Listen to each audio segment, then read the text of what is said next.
Hi everyone. Today I have 3 tips for you on how to make your macrophylla hydrangeas look great in the summertime.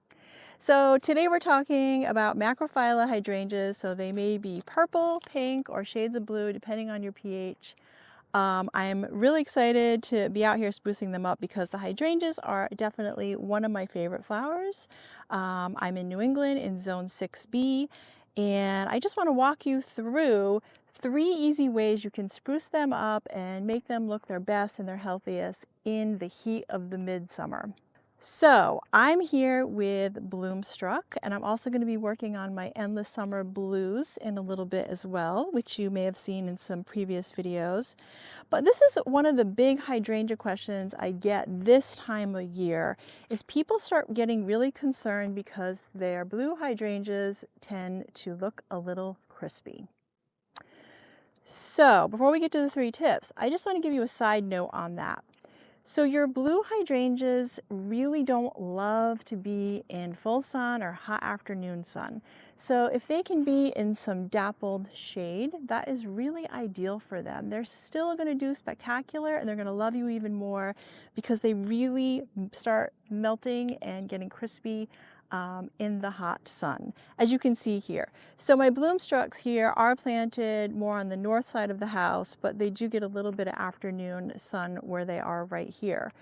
And the next thing about hydrangeas, another hot tip, is they love their consistent water and moisture.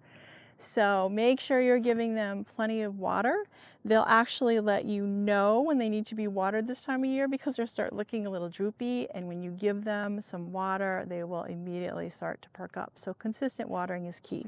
So tip number 1 to get them in shape and keep them looking their best so you can enjoy them is to just go ahead and prune your crispy blooms. So I love how these hydrangeas will put out some blooms in different stages. We have some new blooms coming here, and you really shouldn't hesitate to snip these because now is also a great time to do your hydrangea pruning or pick some flowers for that matter. So all I'm going to do is just snip these off down to a healthy set of leaves. I have my clean pruners here. We're going to do our 45-degree angle, and that's it. Just go around the shrubs and clean them up a bit. And it's really going to let them shine. You're going to see the pretty flowers even better that aren't crispy. And they just won't look so sad.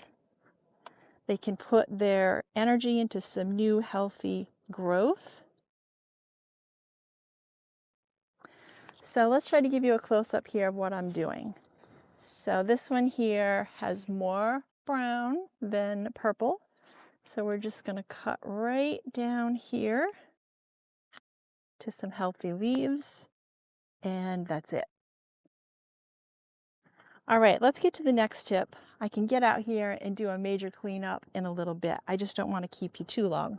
All right, next thing is we talked about watering. So right now it's so hot and you should be watering regularly, but one of the things that you can do to conserve the water and keep the moisture in is just to go ahead and freshen up some mulch right around the drip line.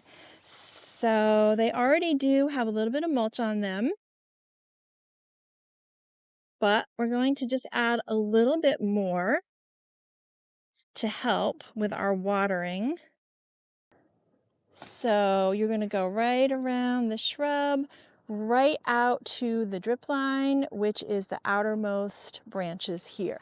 So just a nice even layer. And really, I'm just touching this up again, so I'm really just putting on maybe about a ½ inch of some fine ground bark mulch. Okay, tip number 3. So I'm over here with my Endless Summer Blues. Now, last year was the year of the blue hydrangea. These were covered in blooms.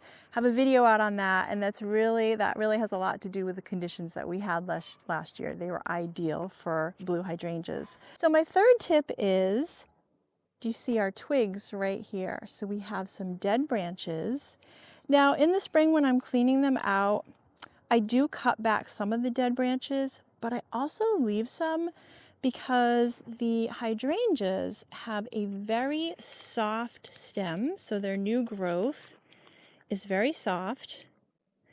And I find that if you leave some of the twiggy growth, some of the dead twigs here, it'll just act as a natural cage to hold your hydrangeas up. So at this point though, we have some lush green leaves, and all you want to do to keep them looking their best is just take some of these that are peeking through and hide the cuts, so you still have the supporting cage of the dead twigs. Hide the cuts in the shrub, and they look so much better when you do that. So by getting rid of the dead twigs, we're really showing off the feature of this shrub, which are the blooms and the beefy green foliage. That's what we want to see. We don't want to see these. So I'm going to continue to clean this up here. I have quite a bit of gardening to do, and subscribe to our channel. We have so many gardening videos coming your way. I appreciate all of you at home, and I love to hear your gardening experiences. Put them in the comments below, and I appreciate all of you so much.